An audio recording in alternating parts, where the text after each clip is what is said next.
Hi, Runner Story family. This is Allison Gilliard with Runner Story, where every story needs to be heard. And this story is one that you guys are going to want to listen to. I am so excited, extremely honored, and super pumped that we have the one, the only Mr. Killian Korth. You guys are going to love him. He is fascinating as not only a runner, but just a human being. The passion that he has for running, the passion that he has for the outdoors and for his family is absolutely inspiring. You guys are in for such a treat. He is just all the things. And what an honor it is that he sat down out of his crazy busy schedule to share his story with us. And you guys are going to be inspired, you're going to be encouraged. One of the things that Kilian really talks about that just really stuck with me is how failures are not failures. But again, it's something that I've heard over and over again, which is I'm still learning myself, is that they're lessons, and that success and failure, they're not opposites, they help each other. And that was such a beautiful thing that I took away from Kilian, and I am such a fan. I'm rooting for him and all the amazing things that he's taking on. Guys, if you do not follow him on social media, I highly encourage you to do that. Again, you guys are going to be encouraged. He gives you tidbits. He drops all the nuggets of knowledge. I'm so excited you guys are in for such a treat with Mr. Kilian and his incredible run story. So thank you, Kilian, for sharing your story, for sharing your heart with this community. And we are rooting for you and all the big dreams that you have, my friend.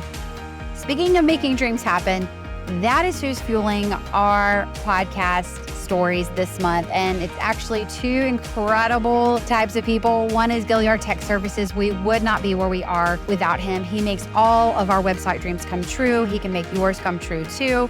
If you can dream it, he can make it. So we love working with Gilliard Tech Services. We appreciate what he does, not only with editing the podcast, but with our website.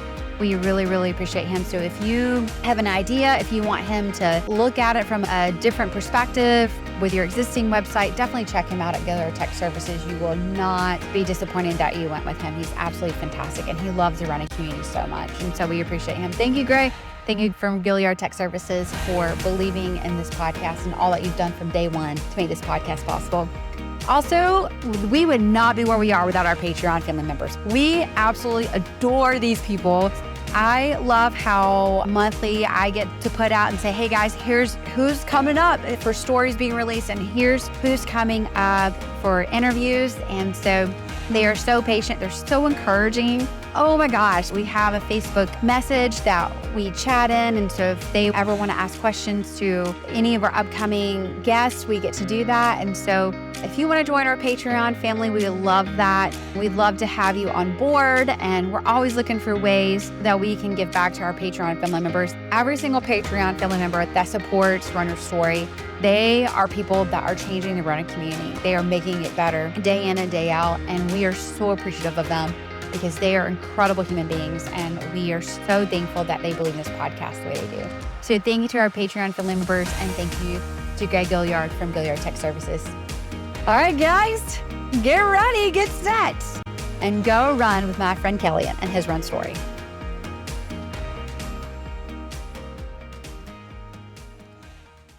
Well, thanks, Kilian, for being here, for taking time out of your crazy busy schedule and making time to be on the podcast.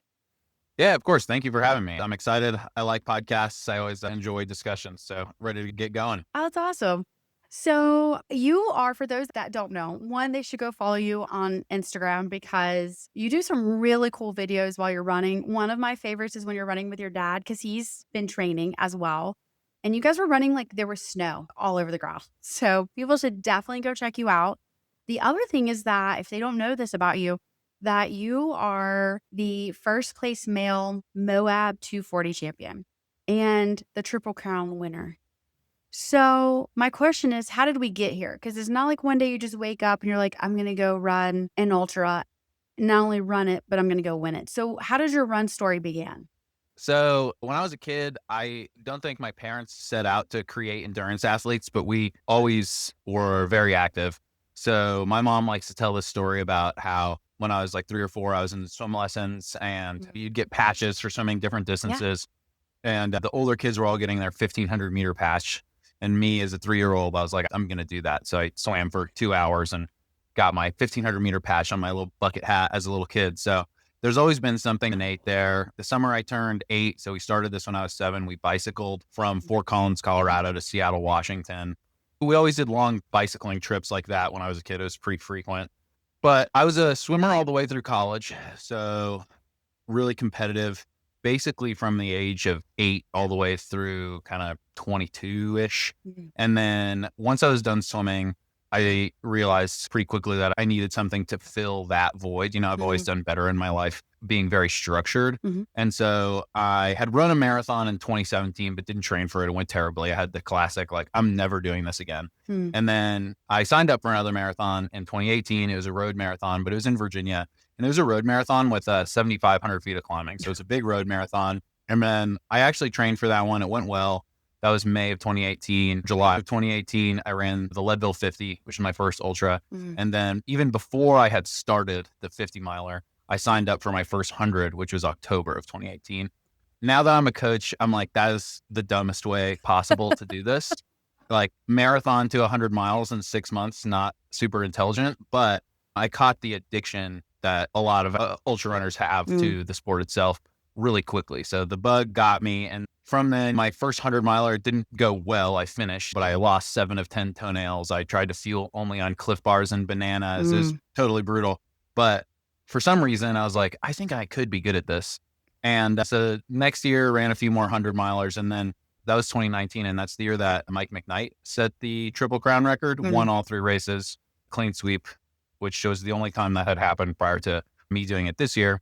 And I was like, okay, I'm not that fast, but I can keep going. I've got the mental toughness aspect pretty well figured out. And so that led me to the 200-mile distance. And so in 2022, I attempted the Coca Dona 250, which would have been my first 200-miler. Tore my hamstring, had several years of 200s going quite badly in lots of different and sometimes dramatic circumstances, all leading to this year where all 3 races went well and my first real taste of success, and running has all of a sudden become a career. So yeah, surreal in 2025. Wow, man. I also like how you pointed out, you're like, looking back as a coach, Yeah. I see the dramatic, because as I'm listening, I'm like, okay, wait a minute. So the math ain't math in here.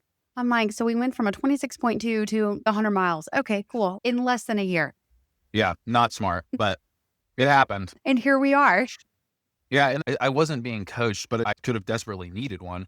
But like, I didn't even do a Google search of, oh, hey, well, how should I fuel for these things? It was just like, oh yeah, let's go do this. I'm sure it's going to go fun. Oh, that's great.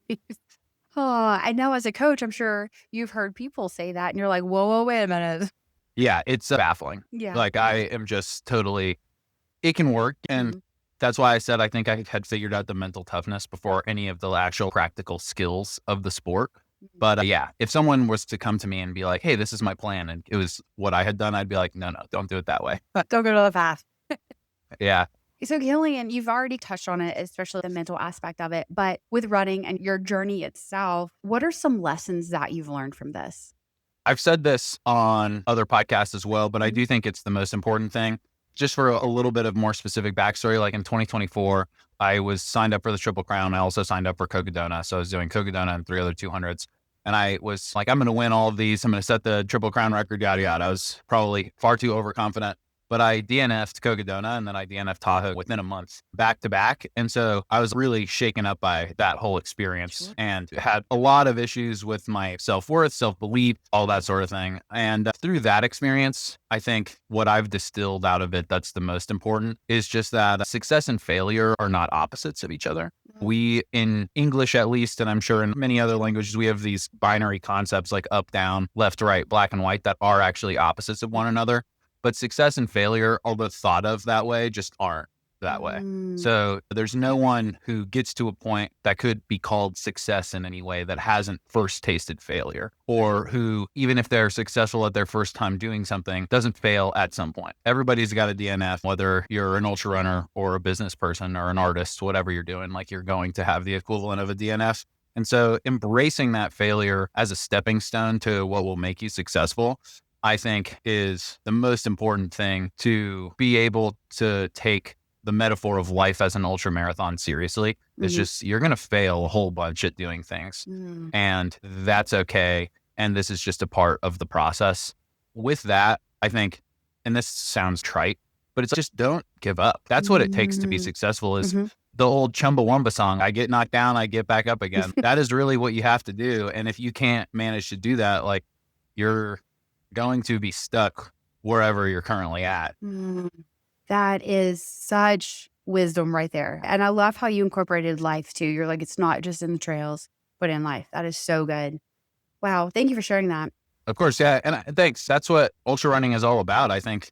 Especially as a coach, I think of what we're trying to do in the sport is not only become better runners, but better people. Absolutely, yeah. And that's what the trail, the mountains can teach you. I've met very few frustrating people in the ultra community for lack of, like, jerks, for lack of a better term. Yeah, no, absolutely. But the reason for that is just that if you're in the mountains or they're going to keep you humble. Like, you can't be cocky and be successful in the mountains. And at some point you'll have a bad day, and hopefully your bad day isn't going to be the worst version of that bad day. So that's what I think the real value in the sport is. When you're dealing with unpredictable elements, it teaches you that you can only control this tiny sliver of this experience that you're actually going out and seeking. Yeah. And so then when you apply I can only control this tiny sliver of what I want to be doing, think about how small of a sliver you actually have control over in your life when there's so many things that you don't want to be doing. I love that mindset. I say the running community as a whole is just extraordinary people, because you never know. Sometimes the hardest days are putting on the running shoes. You're just like, I don't feel good, or the weather's terrible outside, or life is just in shambles, whatever's going on. So I appreciate you saying that. There are some running people out there that you're like, yeah, I don't want to hang out with them. Sure. Yeah. But for the most part, everyone's suffering together. And so everyone knows. And you never know what someone's story is. One of the things that I love doing before a race is I just taking it all in and just looking out about the crowd, because I'm like, I don't know if somebody just got the worst news of their life this past week, or they got the best news. Are they celebrating? Are they grieving? Are they in a joyous spirit? Whatever their story is, we all have a different one, but we're all there together, whether it's on the pavement or in the trails. And that's what I love about the running community and that's what I really hope that our podcast helps people understand when they come and listen, is that we all have a story and a reason for being out there, and no one really cares about your pace. And I think that's also one of the things that I've loved recently is hearing, especially in our area, all the elite athletes that come run in our area, and they don't say, hey man, what was your pace? They're like, how do you feel? How was your race? Yeah. Because it's like you said, there's so many unpredictable variables, and weather is just crazy in the South. And you just never know. You may have really given it your all and your time is just awful. But it's like you said, you could just stay in that moment, or you could just keep going. And I love that mindset that you just said. Thanks. Yeah. I think you put your finger on the button there. Just everyone's there for their own reasons. And it sounds a little trite to say, but it's like each story is beautiful in its own right. You know what I mean? And it's just, it is one of those special communities. And that's why people who even aren't involved in running at all, when they spend time around races, most people are like, oh, wow, this is pretty awesome that everyone is so supportive. And it goes from the elites all the way down, because you think of two legends like Scott Jurek and Carl Meltzer, who Scott Jurek breaks the Appalachian Trail FKT, and then the next year and helps his friend break his own record. What other sport are people doing things like that? That's right. I can't picture one or think of one, and I don't have too many examples of that happening elsewhere in the world. So I do think it's just a unique community in that way. And I do the same thing at the start line, just looking around, like, especially at some of these 200s where there's lotteries to get in and they're expensive. And you just look around and you're like, so all of these people wanted to be here enough to spend the money to do the race and travel.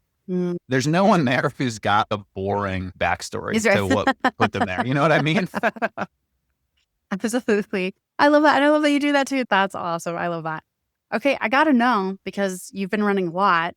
Do you have a favorite race? Like, you just get so excited about this race? Yeah, probably Bigfoot.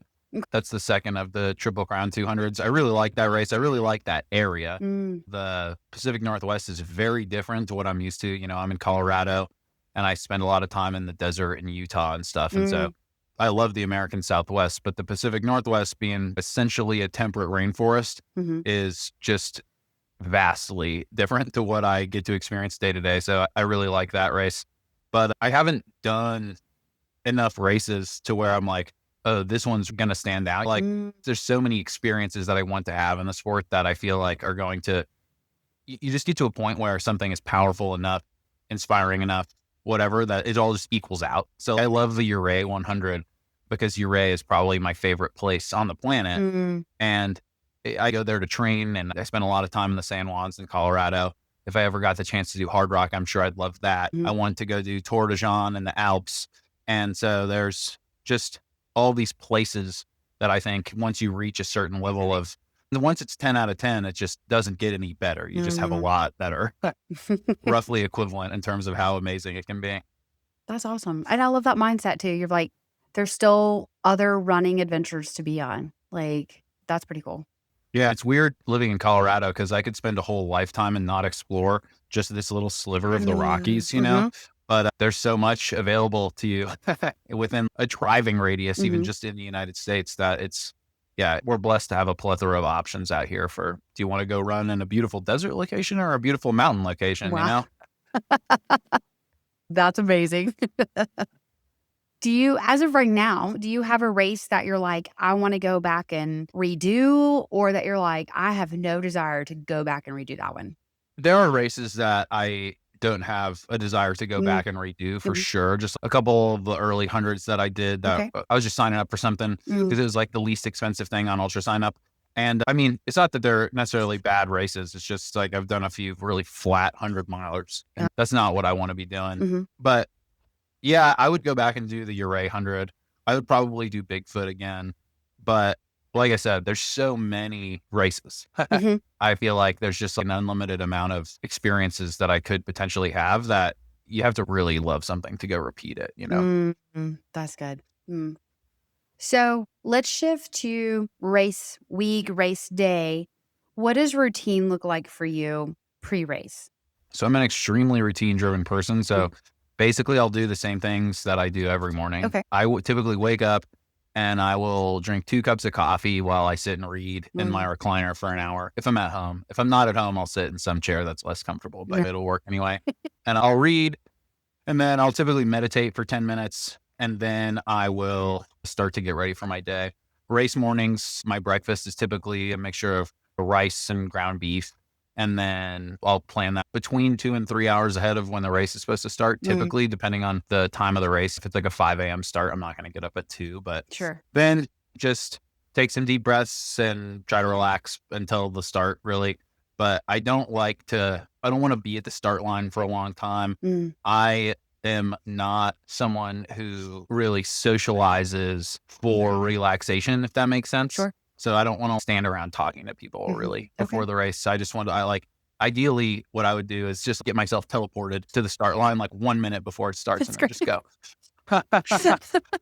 But yeah, so I try to keep race morning and all the mornings surrounding any event where it ultimately, like, these events are stressful because you're like, I want to compete and I'm putting pressure on myself to do so. So I just try to keep it as normal as possible. And being an extremely routine driven person, that just means doing all of the exact same things I do every day. So you get done crossing the finish line. You're done. You've accomplished it. What does post-race routine look like for you? I typically will attempt to eat something. It's hard sometimes in the day or two following a race to really have an appetite because you've just been like force feeding yourself like you're preparing to be foie gras for multiple days. Wow. And so I try to focus on protein. So I'll have a protein shake. I can typically drink something like that. And then just throughout the day, eating when I feel like I can. And my diet's really strict. I eat super clean, what does right for my body. And so I'm not taking in anything that I know would be inflammatory, things like that. When I can, sauna, I jump into the sauna. A lot of these races that I've done require a lot of driving. Say Bigfoot, happily, my parents drove me out there and they were there to crew me as a 16-hour car ride back. So we split that into 2 days and I'm just in the back, miserable, sleeping on and off, but it works. So Moab was cool because it's only an hour and a half from my house. So I actually got to go home and I recovered best from that race, I think, partly because I didn't have a super long drive. But really, it's just the week following a race is all about recovery. I think I follow the motion is lotion kind of idea where as soon as I can, I'll get out on some short walks, very slow moving walks. But I think that all of that can help you kickstart recovery and stuff. So get out moving as soon as possible, but not necessarily running. Yeah, absolutely. Do you have a favorite recovery tool? I know you mentioned the sauna. Do you have something Yeah, that that's it. Yeah, the sauna? Okay. For sure. Yeah, I love the sauna. I own a sauna. Okay. And it's amazing. I think post race, I'll get into the sauna kind of hobbling and then 20 minutes around 200 degrees and I'll get out able to move much more smoothly. So I don't know exactly what it's doing. I know in terms of heat adaptation, there's a lot that's going on with blood volume and stuff. But for recovery specifically, what it feels is like the gunkiness in your muscles that makes them difficult to move and stiff. It just breaks all of that down. So I love the sauna. I'm a big proponent. That's awesome. All right, I got to know, what is a running item that you will not go without? I will not go without a visor. Oh, yeah. Or a hat. Yeah. I typically will have hair long enough that it'll bounce around in my eyes a little bit if I don't wear something. And then sunshine in your eyes. I can handle not having sunglasses, but if it's directly on my face, no thanks. Well, and also people should know that your visors have to match your outfit. They do typically match my outfit. That is correct. I think one of my favorite videos is you like when you're sharing when you're getting ready and you're like, okay, don't forget the visor. Yeah. Right. I've got a few different outfits that I have put together that are fairly cohesive. So yeah, that will continue. And I think my colors for the Triple Crown were pink and blue. And my apparel sponsor, First Form, is going to make me some custom colors for races next year so I can continue the pink and blue theme that's been successful so far. That's awesome. That's so exciting. Yeah, so that'll be fun. That is amazing. Okay, trail shoes. Let's talk about that. What do you like to run in? Man, unfortunately, I am pretty much limited to ultras. Not unfortunately, I really like ultras. They work for my feet. But I say unfortunately just because every shoe that I've explored outside of ultras, it just doesn't work for me. I've got super wide feet. Okay. I have this very strange and apparently extremely rare condition with my metatarsals, where my middle metatarsal is my longest. Like I thought I had a stress fracture a couple of years ago and I got a foot x-ray done. And the podiatrist who literally just looks at foot x-rays all day said that he'd never seen that before. Wow. So I was like, oh, that's great. You're like perfect for trail running. But so my first three toes are all, my middle toe is the longest, but they're all the same length. And so narrow shoes just don't work for me. I either get blisters on my pinky toes. I'm also a little bit pigeon-toed, so I roll off the outside of my foot when I run. And if the front of a shoe is too narrow, it turns my ankle inside in an uncomfortable way. So I run in ultras. I've liked pretty much all of their shoes. Every now and then a company updates a shoe and ruins it, which is always frustrating. Yeah. But I was running in the Experience Wild 2s all year, and they are one of my favorite shoes of all time. So you really are a unicorn in the trail running community. Yeah, it's frustrating in a frustrating way. You're like, it's not even in a fun way. No. Oh. And for those that don't know, you also enjoy toe socks. Yeah, Creepers toe socks. So I had gotten in between my toe blisters every single time I did something long until I found toe socks. And then I was using another brand for a while, but they were not super durable. And then Creepers I bought because of an Instagram ad, which that doesn't happen all that often. Yeah. But now they were actually my first ever official sponsor. So that was cool. And they are awesome. They're a small company based out of New Zealand. The founder's really cool, but I've had Creepers toe socks outlast pairs of shoes. So they'll last 600 miles, which is pretty awesome. And also on the Creepers team is Phil Gore. And if you don't know who that is, he's the backyard ultra world record holder. And so he's running 500 miles in a backyard with no blisters. So they're pretty awesome. That is really cool. All right. I got to know, because you've already hinted at it a little bit about you're in the ultra world, that you eat clean. So what does that look like race day? Because you're going multiple days at stations and crewing with your crew. So what does Kilian like to eat? So day to day, I periodize my carbohydrates. So I was keto, like full, essentially no carbs for a while. Sure. I think that was actually pretty fun, but it's not the best, I think, for athletic performance, but I did like it. And so now I think the term of art is like optimized fat metabolism. OFM, where I will periodize my carbohydrates around big efforts. So on a day where all I have is a under 2 hour recovery run, I might eat as few as 30 grams of carbs that day.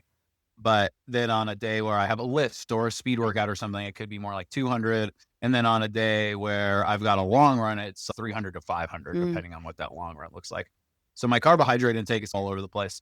On race day, I've been fueling for the 200s this year with 95% gels, maybe even more than that. Wow. So I was using precision gels and drink mixes throughout the Triple Crown, and that was basically all I ate. I would have a little bit of rice here and then. Okay. But pretty much just gels. And I was aim for 90 grams of carbs an hour for about the first 100 miles. And then once the metabolism shifted to preferential fat burning, which happens to most people as you get further into an endurance event, then I would switch to 60 grams of carbs an hour. Wow. Okay. Let's talk about what running has meant to you. Is there a crazy funny memory or a very sweet memory about when you think about running, it just hits you deep in the soul? Oh man, that's hard. There's just so many to choose from. I think less running specific, but the reason I run is the adventure aspect. That is the feeling that I am after. And I did this big trip in Alaska in 2018 where me and one other friend were flown onto a glacier. We spent 12 days skiing on this glacier, and then we got off the glacier. It was terrifying. I had to get roped out of a crevasse. My friend saved my life. Then we were carrying our pack rafts with us, and we rafted to the Pacific Ocean. But there was this moment where we were getting off the glacier. We got to this lake, and we found this tiny little beach that was like 20 feet wide, and there was a wall of ice on one side and 1,000-foot cliffs on the other side. My friend had just saved my life earlier that morning. And then we got to this beach and we knew we weren't going to die. That feeling is just the best feeling I've ever had in my life, really. Falling in love, getting married, those types of things are equivalently as powerful, I think. But in the moment, like me and my buddy were just weeping at this beach with happiness about the fact that we were safe-ish, safer than we were at least moments before. And so that's the memory that I'm like, okay, this is why I do this in a sense, is to create very difficult circumstances for myself that have a semblance of control throughout them, right? But that make my daily life that much easier. So there's that aspect of it. And then, I don't know, this year at Moab, when I finished, my wife wasn't able to be at the first two Triple Crown races, but she was crew chief for Moab. And there's the video at the finish line really makes me tear up because when I'm coming in, she is just jumping uncontrollably. Like you can tell that it's not like at a concert where you're swept up with a crowd, because she's the only one doing it, but she is so excited for me. And it was just so special to be able to share that moment with her. And I had a bunch of family with me who had all flown out from various places around the country to be there. And that was really special to be able to both have that moment for myself, but also give it to my family, my two surviving grandparents. My grandfather was in Moab, and it could have been his last trip out of Seattle. And so there's moments like that where the sport really transcends being a sport, and it's just like a human connection moment. I love that. What great stories. Oh, yeah, man. there's two very different experiences. Oh, that is amazing. Well, I'm sure being at the beach in that moment, you're like, thank the Lord, like we made it. Like we're good. Like we can actually take a deep breath. And then having that, as you said, you got to share that moment because before my husband got into running, he was always at the finish line and always there, which I've always appreciated. And now to see his run journey take off the way that it has, but that's been amazing. But they know what the sacrifices that you go through. They watch you grind it out. They watch you stay disciplined. They watch you get out on the days that you don't want to, or get into the gym when you're like, I could be sleeping in. So this is their moment too, as you said. And I love how you're like, I got to share that with them. That's beautiful.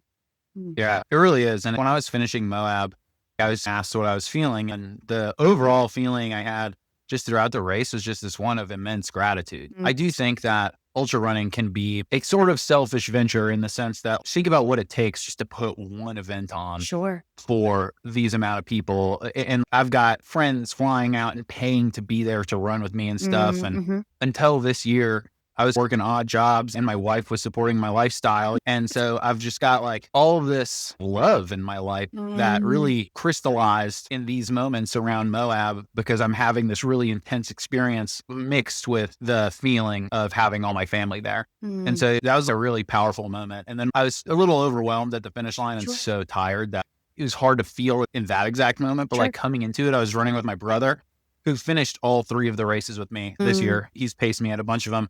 But he said something to me. And my brother is not someone who is particularly, he doesn't give a lot of compliments. But so when he does compliment you, it feels very special. But he said something as we're coming into the finish line. He was like, it's amazing that you did this to bring the whole family together in this moment. I'm so proud of you. And then I started like tearing up and I was like, dude, you're not the one who's supposed to make me cry in this moment. So it was nice to be able to share those moments with people you love. I got to run just hours and hours with my best friends in the world and with my brother. And I'm a very lucky person. I love that. Oh, and it's bringing your 2 worlds together. And I think that's the beauty of it. And this is part of their story too. So I love that. That's beautiful. Okay. Do you listen to music when you run? Not that often. Okay. I will typically use music if I'm feeling really demotivated that day. I'll be like, okay, you can listen to music if you get out the door today. And that's what I'll use it for. And then in races is the time I'll listen to music more.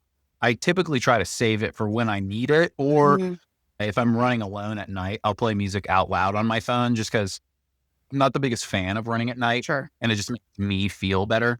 But I'll save it for when I need it is really what I do. That's awesome. So what does your playlist look like? It's all over the place. I have a playlist called When You Need It. That's great. Yeah.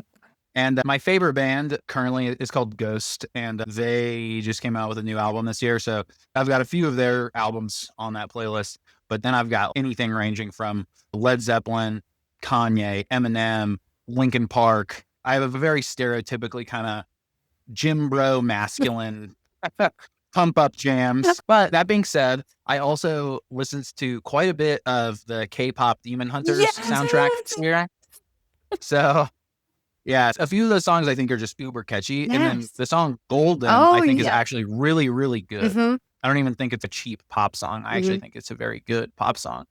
So yeah, that was on my playlist. It was also playing at one of the aid stations in Moab when I got there. So that was cool. Yeah. Did you bust out singing to it? You're like, I know this. It's on my playlist. I didn't sing to it. that was not my energy level at the time, but I did sit down to change shoes and I was like, oh, this is nice. Oh, Kilian, I love that. That is fantastic. That's also on my playlist. I love that. I love that soundtrack. I agree with you. It's like one of the best. And the word, like it's like you get into the beat, but then when you're listening to the words, you're like, wow, these are some really good lyrics. Or it's Golden specifically, I think that's my favorite of them. And it just makes you feel good about yourself. You absolutely. know? Which that's a pretty high compliment to almost, it might even be less than 3 minutes, but it's like about a 3-minute song. Yeah. Oh, it's so good. Yeah. And it goes back to what you said earlier. And that is in that song, it's talking about success and failure coming together. So I like it. It's really good. Okay. You've mentioned that you strength train. So is that what you do for cross training for trail running? Yeah. So strength training is a big piece of the puzzle. I don't even consider that cross training. I just consider that as a part of the routine. I don't really make compromises with strength training. Sure. I don't do that much cross training really. Like I'm in my off season right now, so my volume is just less, but I do like to ski. So I've cut back a little bit on my skiing and my risk tolerance is way lower than it was when I was in my early 20s. But that being said, I have a backcountry setup. I live close to a safe backcountry ski area. So I'll go up there quite frequently during the winter when the snow is good. We have no snow right now, so hopefully that changes. But I like skiing a lot. And honestly, I like skiing probably as much as I love running. It's just not, I'm just not nearly as good at it. So, but it's a really fun activity to take your mind off of the grind of just miles. Yeah, that's awesome. Okay, what advice would you give to somebody that comes to you and they're like, Kilian, like I want to get involved in running, or maybe they come to you and they say, I want to get involved in trail running. What is something that you would tell somebody that's new to this? Start slow. I mean, I think a lot of people, and I had this idea, it's like I was fit, I was a collegiate swimmer, had the young male invincibility ego thing going on. So when I started running, I just went too hard into it, like we've talked about earlier. going from a marathon to 100 in 6 months, not that smart. But start slowly. Just be kind to yourself. Most people who haven't run need to start with run walks. Like, you shouldn't even really be just going and running a mile. You should do some structured run walks, but also just have fun. I think that getting into trail running, you need to just embrace the fact that you're there for beauty as opposed to a workout specifically for a while. You need to just focus on, I would say, ditch the headphones, focus on the wind in your hair, the sound of your feet in the dirt and the leaves rustling, and try to get in touch with being not a human being in the modern world, but like a Homo sapien, a human being from a previous time. Because ultimately, it's like there's an evolutionary aspect to all of those feelings. And I think that getting in touch with kind of what it means to be a living, breathing mammal on the planet, as opposed to a human being that's got to deal with taxes, that's going to get you further into what is truly meaningful about trail running, as opposed to focusing on getting results right away. I love that advice. Oh, that's amazing. You've already talked about this. You're like, I don't like really running at night, but when you're out by yourself or you have to, or when it gets hard during those ultra runs, those 200 plus, do you have something that you tell yourself? Do you have a mantra to keep yourself going? I have had plenty of things that I've said to myself over the years. One of the best ones is really simple, but it does work. Is I've just been like, okay, so I want to walk, right? I'm tired. I want to walk, but I should be running. Okay, does walking hurt? Yes. Does running hurt? Yes. Then you might as well get there faster, right? Like, just I love that. you can just like trick yourself into doing that, and it does seem to work pretty well. I'll say to myself, I didn't choose to do this because it's easy. I chose to do it because it's hard. I always try to tell my athletes, I'm like, when you get to the point where you're like, what the heck am I doing out here? You can reframe that to yourself in an instant as, oh, I have arrived. This is what I was looking for. I wrote this blog post a while back called The Why is the Why. And I think asking yourself why is the whole point to doing these really hard things, because you're not asking yourself why when you're vacuuming your house or raking the leaves or something like that. These are just chores that need to be done. But the freedom that ultra running gives you is, you're running a 50, you're there for one day. You have this entire day devoted to one thing. And so it's a gift to be able to ask yourself, why am I out here? I don't actually have a good answer to why am I out here. I don't even pretend to have a good answer, but I think part of it is to ask the question. I want to see how I will deal with myself in extremis. And so I think the general technique of reframing things is really powerful when you're struggling, because a lot of times you can reframe negatives into positives instantaneously if you just know what's coming. You know what I mean? And part of that is experience with doing more races, getting into harder circumstances.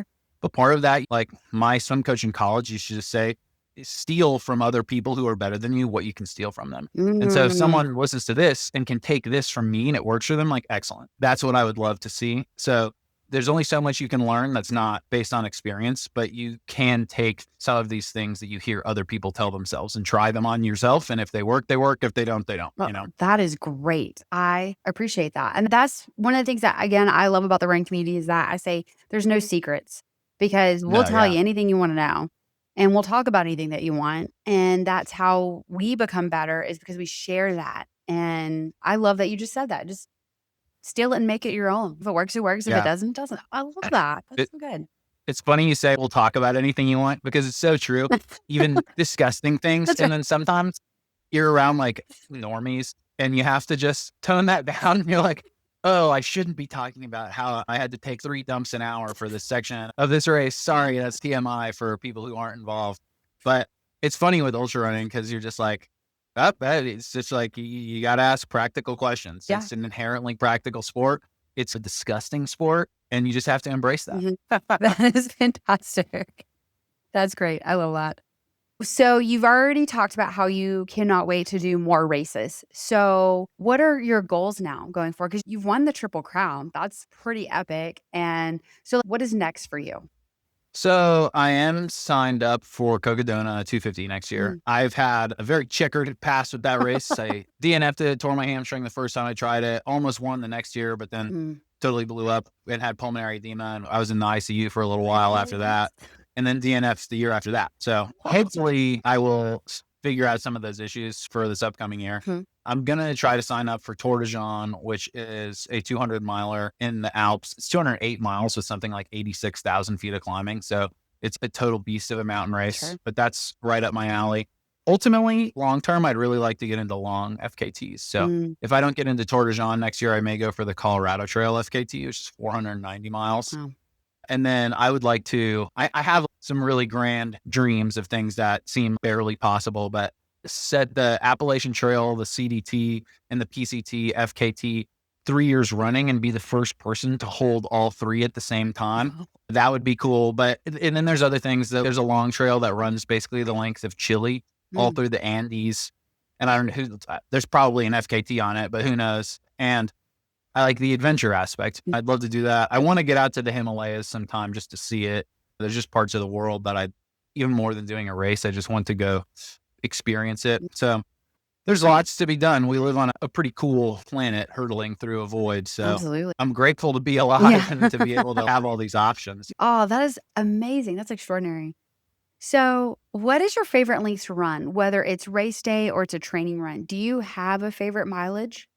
Yeah, I think honestly, training I find more enjoyable than a race. Races are the test and there's something beautiful about it. But what I love most about being an ultra runner is that I just live in a spectacular location and I can drive to any number of places within 3-5 hours. And typically I'll spend multiple days at these places. But Canyonlands National Park is my favorite national park. And I like a 6 to 8 hour run, which depending on terrain ends up being like 25 to 35 miles. And that is the sweet spot for I can do that in the middle of training. It doesn't really feel that hard. And I just have all the fun in the world. And I've been lucky enough to have so many of those days. And I try to think a few times during those days, I'm like, this is the exact thing I want to be doing today. There's nothing else I would rather be doing. And in that moment, I'm like, okay, I try to remind myself, like, how many people get to have a day like that once a year? How many people get to have a day like that in their life ever, period? Yeah. And it's probably not the majority of human beings who even get one day like that in a lifetime. Yeah. And so I just try to not take any of that for granted. And living in the American Southwest is just such a gift as to what is available to you. That's amazing. When you're not running, when you're not in the trails or on the pavement, what fuels you? What are you passionate about? I'm a writer, so I write on Substack mostly about running, sometimes not. I also have a novel that is finished, but it needs to be revised and all of those things. So, and I've been in stages where I've been trying to get that published or I'm just like, whatever, but I like to write. And so that's probably my most creative activity outside of running. I also like to read. I read a lot. And then my wife and I like to watch movies and discuss them afterwards as if we're pretending to be film buffs. But those are the things I like doing. It's quality time with the people I love and petting my dog. And I'm doing all those things, the life things. My wife and I want to have kids soon. So that'll obviously be a huge change, but I do think my identities and self-worth are definitely too wrapped up in running, but I have other things that I can use to take up time when it needs to happen.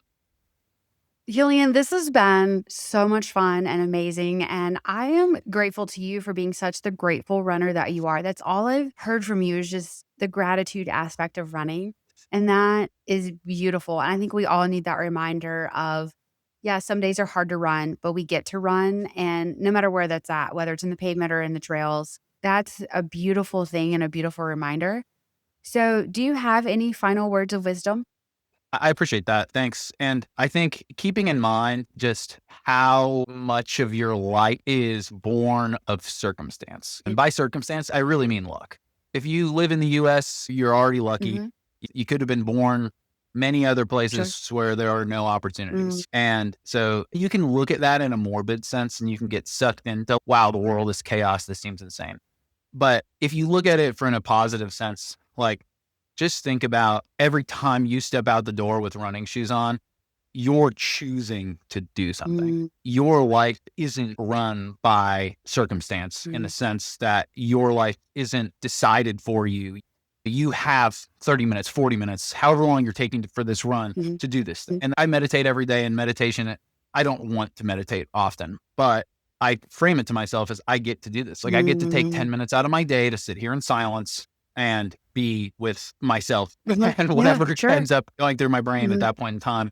And if you have the ability to choose to run, you're already in the 1%. That's, I think, just taking time to remind yourself of that. It doesn't take away from any problems that might crop up in your life, but I think it can just let you take a deep breath in the moments that you might need it. That is beautiful. Thank you for sharing that. And again, for being the grateful runner that you are. And we can't wait to see what else you get to accomplish. Thank you. This was really fun. And yeah, I appreciate the insightful questions. And yeah, it's a good time. And I'm excited for the upcoming years too. I keep trying to remind myself that this year is just the beginning, That's you right. know? Yeah. Thank you, Killian, so much. Thank you, Allison, for having me on. I appreciate it. Absolutely.